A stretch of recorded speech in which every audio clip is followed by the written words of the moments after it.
All right, guys, this is John with Louisiana Tractor Works and Projects. All right, so this is a video y'all been waiting for. The TYM doing some action. We're going to do some backhoe work with this bad boy and see what this backhoe is all about. We still got the 16-inch bucket. I did get my 18-inch bucket. It's on the pallet right now. But I went ahead and bought the 16-inch bucket too, because I like the cutting teeth on here, and then these teeth are replaceable. They're bolt on. The 18-inch bucket, they're weld-on teeth because it's more for digging than anything else. But I like this one so much, I went ahead and got it as well. And then that gives me a range of buckets now from the 6-inch on the Massey and the 12-inch on the Massey, then the 16 and the 18-inch on the TYM. All right, so I've been getting a lot of questions about why I picked the TYM over a Massey. All right, so there's some things I'm gonna go into in this video, but not everything right now, because there's some other videos coming up that will explain more in more detail what we're fixing to be doing and why I got this tractor. All right, so we needed a little bit bigger tractor for some things that's coming up. And in doing so, I looked at several of them, but we're taking a chance on something new here. And I didn't want to dump too much money into it until I seen how well it went. So I called my dealer, and I was just basically looking for about 30 to 35 horse tractor. And he did me so right, him and TYM, on this tractor here, that I just couldn't pass it up.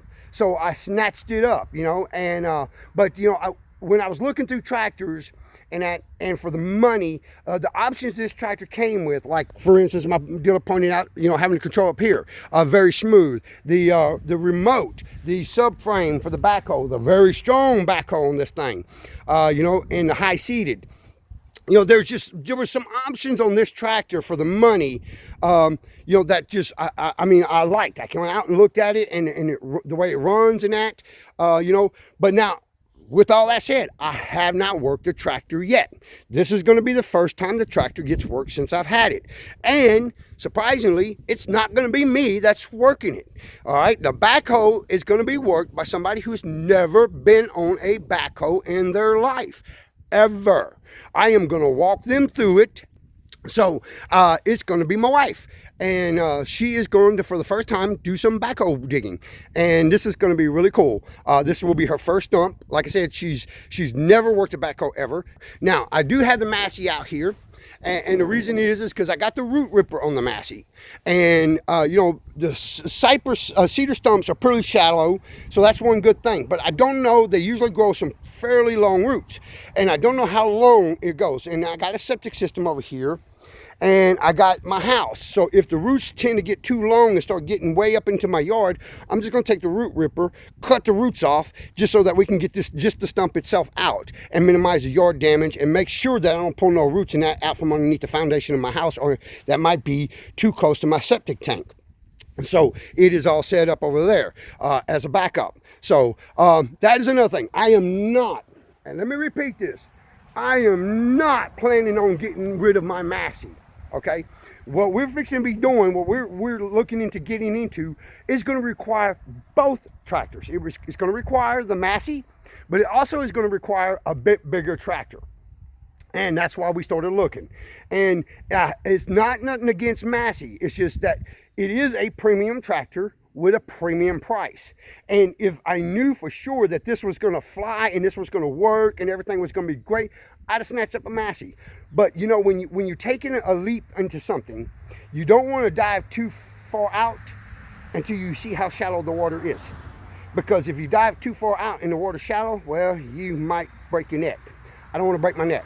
So, you know, that's why the TYM.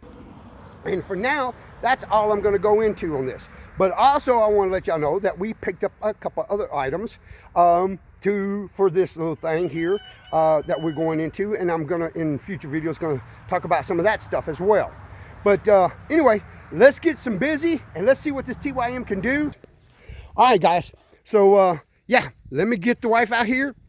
And I was going to initially set it up, but you know what?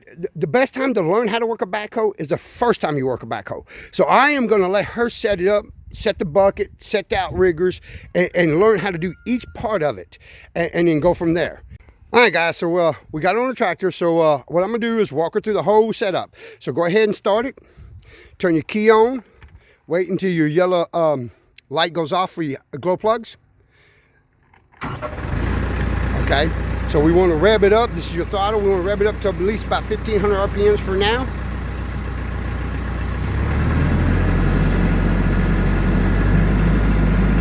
All right, now this is your loader control, which you know. All right, so it works just like the Massey. So I want you to go ahead and set your bucket down. You're going to stabilize it. Yep. You're going to lock your bucket down to the ground, all the way down. There you go. Oh, just a little bit down now. You picked up your tires a little bit. Just come lift up with your bucket. There you go, right there. You want it on the ground, but you don't want to try to lift too much off of your tires. You want your tires there. All right, so now that's done. So the front's done. So we're going to idle this sucker up to 2,000 RPMs. So now we're going to get on the back. First thing we're going to do is pull the pins. So one of the things that I have noticed about the TYM, it does not have no locking pins on the stabilizers. So we're going to see how well that holds up, but so far they have not bled down. Okay, so you got one locking pin for the boom here and one locking pin for the boom here. So you're going to pull that one out. The other way, push it through. It comes out the other side, Mom. All right, now there's usually a location to put your pins on these things. So we're going to look, and I do not see one. So we are going to change that. We are going to add something to hold these pins, okay? All right, put your keeper back in it. All right, now you're able to climb up. The backhoe is ready to start being worked. So we're going to climb up and put your stabilizers down.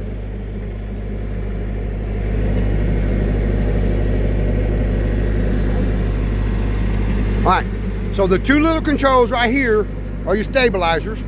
So you're gonna pull them. If you look at your controls, forward lets go down, and backwards lifts. So go ahead and pull them down. You can do them both at the same time.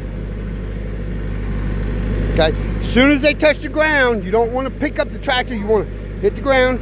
Yeah, come on. Oh, now the other side. This side, hit this side a little bit.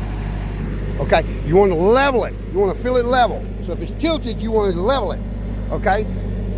All right, that's good. All right, now, I want you to play with it.